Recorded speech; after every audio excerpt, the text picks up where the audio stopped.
আজি আহিছোঁ এটা নতুন ভিডিঅ'লৈ। আজিৰ ভিডিঅ'টোত আমি এই ঘৰটোৰ বিষয়ে আলোচনা কৰিম আৰু এই ঘৰটোত কিমানখিনি টকা লাগিলে।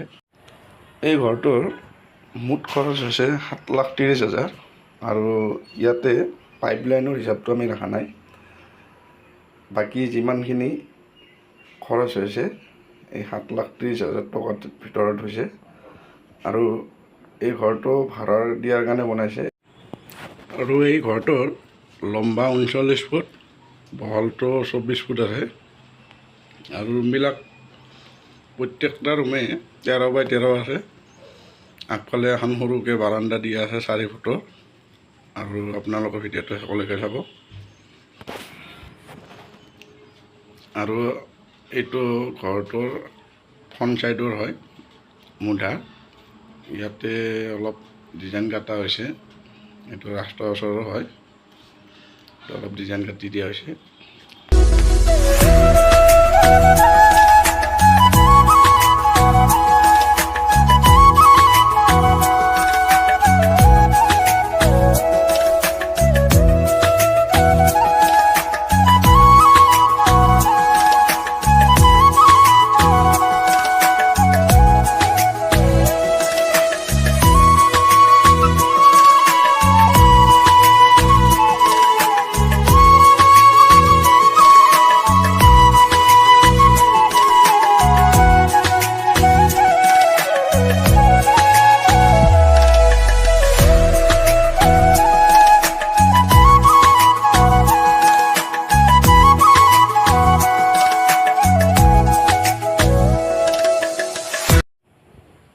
আৰু প্ৰত্যেকটা ৰুমৰে কিটচেন আৰু টয়লেট বাথৰুম সেম আছে।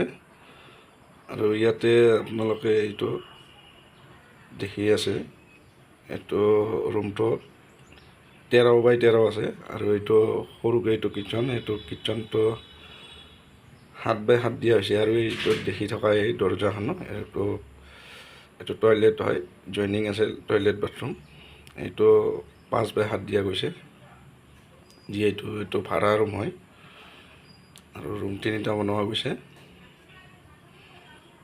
আৰু মই আপোনালোকক দেখাই আছোঁ এই বাথৰুমটো ঠিক এনেকুৱাকৈ বনোৱা গৈছে। আৰু আজিৰ ভিডিঅ'টো ইমানেই। ধন্যবাদ।